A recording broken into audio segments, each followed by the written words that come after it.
Hey, Guru here, and today we are doing a tier list of all the heroes.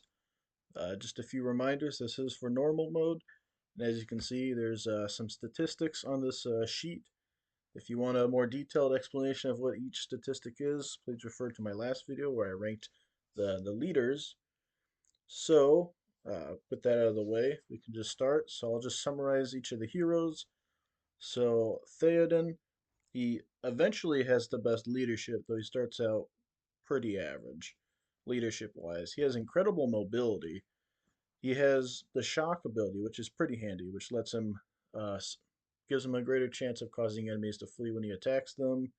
And he has pretty good spirit points. His weaknesses are that he's pretty frail. He doesn't have great hit points. His damage is pretty bad, and it takes a lot of investment for him to really stand out. Until you put all that investment in, he's not a good leader, and he's just almost a surrogate archer in that he can move in, he can cover a great deal of distance, move in, attack, and move out, and hopefully cause a fear effect. So he's not useless, but until you invest in the inspire skill and invest in uh, buffing his leadership, until you do, then he's pretty average. And he actually is the most expensive unit in the game or the hero in the game to upgrade. Not by a ton, but it is worth noting. So he has a very high investment cost. But he also has great potential as the best hero leader. So Boromir, his damage is solid. He has pretty good range. He's a good leader. He's definitely a good leader, and he has the potential to be a good tank, sort of like Elrond, where his hit points aren't that great, but he has the defensive skill. So in the right circumstance, he can actually tank pretty well, but not for super long, honestly. And he also has a solid flank effect, Horn of Gondor, which reduces the damage the whole flank tanks and also reduces the overall morale of the enemy. When I used it, I never super noticed it having a ton of effect, but I'm sure it helped out. But his weaknesses are that, like I said, his hit points really aren't that great, though they're not terrible, and he has quite low spirit points. So on his own, he can't really get his defensive skill off or the Horn of Gondor off. So he really needs support from a unit like Eowyn to really take advantage of his special abilities. So Faramir, he starts out with kind of low hit points, but he does eventually get pretty good hit points. He has a good range, solid 5 tiles. He starts out a great leader, and let's see his mobility. Once he gets the evasion skill going, his mobility is great. And he has the sharpshooter skill, which means he's a very consistent archer, which is nice. His weaknesses really just are hit points and damage. He eventually gets to have decent hit points, but the main thing is just the damage. He just caps out at 5 attack, and that's just not really amazing. But overall, he's very well rounded. Not amazing at anything, but not terrible at anything. I don't know why Denethor hated him so much. Eowyn, so she has by far the best spirit points, getting up to an insane 15. And she has great mobility, and she's a good leader like Faramir. And her damage is okay. She has the Shield Maiden ability, which allows her to do +3 damage against enemy heroes, which is very situational. And because she's so weak, you can't really just send her in to wade through enemies and take out a leader. So honestly, I found it to be a very situational ability, but in the right circumstance, she's doing as much damage as a fully upgraded Gimli, unless Gimli is spiking his damage with his skill. So overall, Eowyn situationally can be can do good damage, but it's very situational. But more importantly, she has a really great flank effect where she can heal her whole flank, including herself, and she also eventually gets some pretty good damage reduction options. So she always has bad hit points, average damage, and she doesn't have any ranged options, which is unfortunate because she's not really tough enough to mix it up in melee. So most of this time, you don't really feel comfortable like using her to actually fight unless you really have to. So she's kind of a weird, kind of an odd one where she's really not a good fighter, and you often can't really take that much advantage of her good mobility.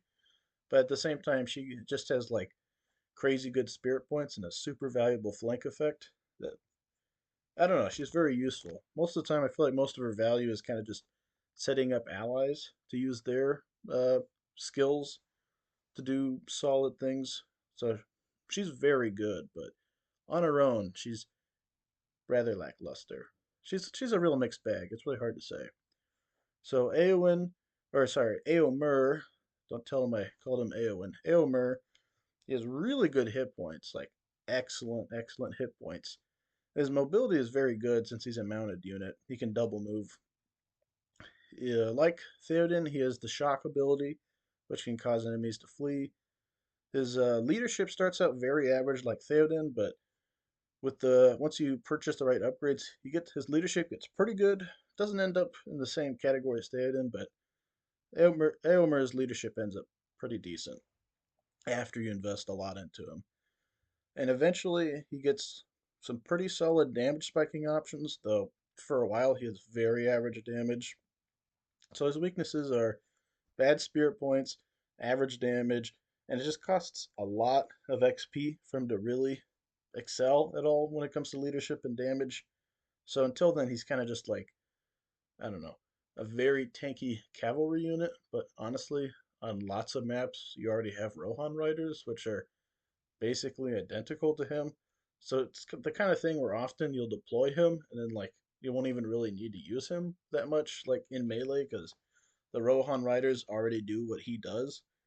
So he's kind of almost wasted in those circumstances. So I mean he is good out of the box, but I don't know. I honestly don't feel like he's like super great. But I'll tier rank him later. Gimli. Gimli is the absolute toughest. Though he's not super far ahead of Eomer, so I might have undersold Eomer's hit points. But Gimli has the best hit points, you know, starting at 28, capping at 30, just which is I think actually the most hit points of any like good hero, including Aragorn. So Gimli is tough. Like he can solo a troll. Gimli, his spear points, or sorry, no.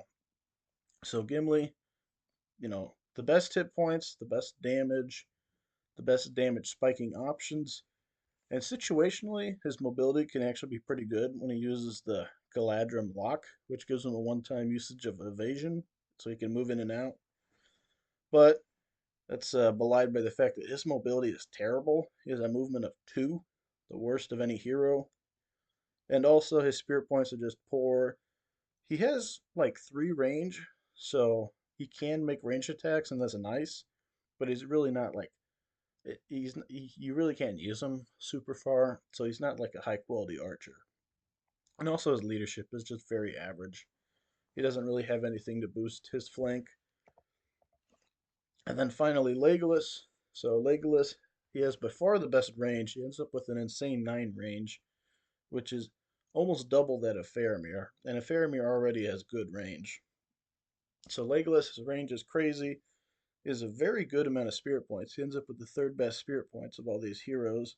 His mobility is solid, and he eventually gets a good multi attack option with the sweep attack ability. His weaknesses are that his hit points are just really bad. He honestly ends up with the worst hit points of any hero. You really feel that whenever you use him and he gets cornered. And also his damage is just poor. Once you're using sweep attack, he can actually dish out. Well, technically at that point he's dishing out twice as much, three times as much, etc. total damage, but it's still really not the same as good, consistent single target damage. And also his leadership is pretty average. So going to the tier list, and it's very hard to really hard. It is hard to compare these heroes because many of them are quite different from each other. I'm just going to start with Theoden. So to kind of sum up my thoughts, Theoden has the potential to be an incredible leader. like very good, but especially playing in normal mode, doing an Iron Man run and not grinding, it takes a very long time for him to reach that potential. And it's honestly decent odds that he'll die before he reaches that potential, just because, like I said, his hit points are very bad. And until he reaches that potential, he's kind of just like weirdly almost operates like an archer, like running in to hopefully cause a fear effect and running out. And that's something like the mobility is really nice, but overall, I think I'm going to put him in C. If he didn't have such great potential, he'd be in D. But if you can get him to the end of the game, I'm sure he can do incredible things. Though I will note that two of the leaders also have the Inspire ability, so he doesn't. So he's not that likely to have a real niche compared to the leaders. So actually, I'm going to put him in D tier because of that. Because it takes so much like investment to get him to be very good at leadership. But even if you do, there's pretty good odds that your leader is at least as good at leadership. At which point, you don't really need him there unless you're just swimming in spirit points. So I hate to say it, I do love Theoden. He's a great character. I wish they had given us a sprite of him in his old man phase back when Wormtongue was putting his worm tongue in his ear. But that's all right. So I hate to do it, especially since the actor behind King Theoden recently passed, which is really too bad. But King Theoden, he's a D tier hero. That's all there is to it. So Boromir, he's kind of a hard one to place. I'm not putting him in B just because the name starts with B. So Boromir, hmm, he has pretty good potential. He can be a pretty good leader and a pretty good tank, but I don't know, he's just not really that tough. And he's like, so you don't throw him into combat that much because he can't last that long unless you really invest in his defensive skill. In which case, and he doesn't have the range to just be a backliner, so he's solid. But I'd say he's solid, especially since he's a great leader out of the gate, and he can get the Horn of Gondor skill, which can help him, you know, boost his whole flank. And I'd say he's B. I don't know if he's a high B, but I'd say he's B. So Faramir, King Denethor probably isn't going to like what I have to say. Sorry, Denny, but Faramir probably better than Boromir. Faramir, like I said before, is not amazing at any one thing, but he's quite good, or he's at least decent at many things. He's a great leader. He's a great archer, which he doesn't have anywhere near the range of Legolas, but he actually has higher damage, just base damage. Faramir gets up to 5 damage, whereas Legolas is capped at 4 damage.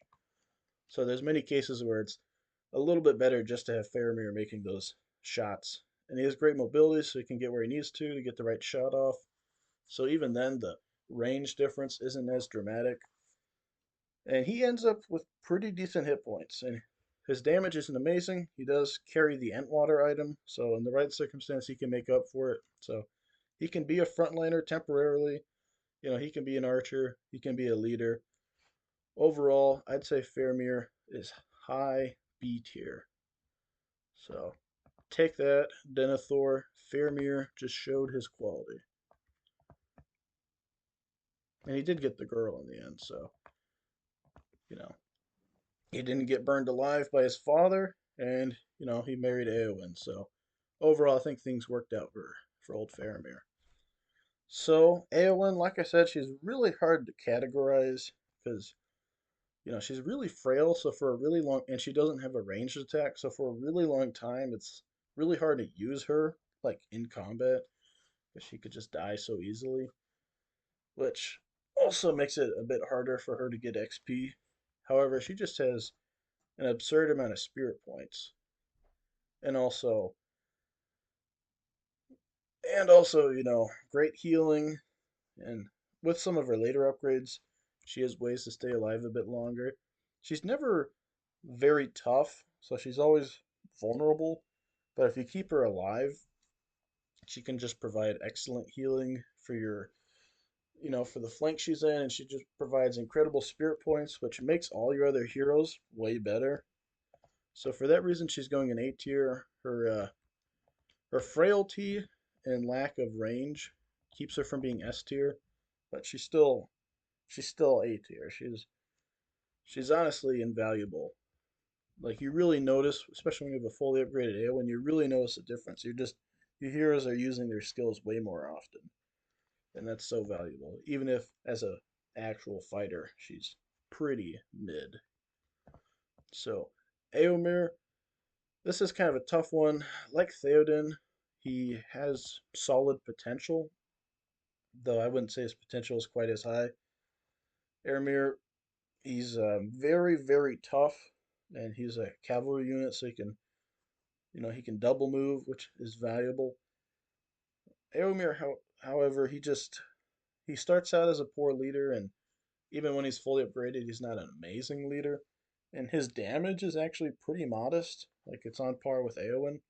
He gets a skill that can boost his damage, and if you upgrade him, he can have the 10% effect of triggering onslaught, which boosts the damage of the whole flank. So situationally, he can provide value, but I'm just not sure if he's really worth investing so much into because like I said in many fights, he's just operating basically identically to the Rohan riders.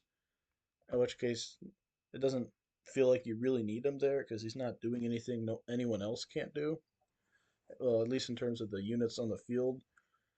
However, he does have one thing going for him, which is that he's out of the box solid.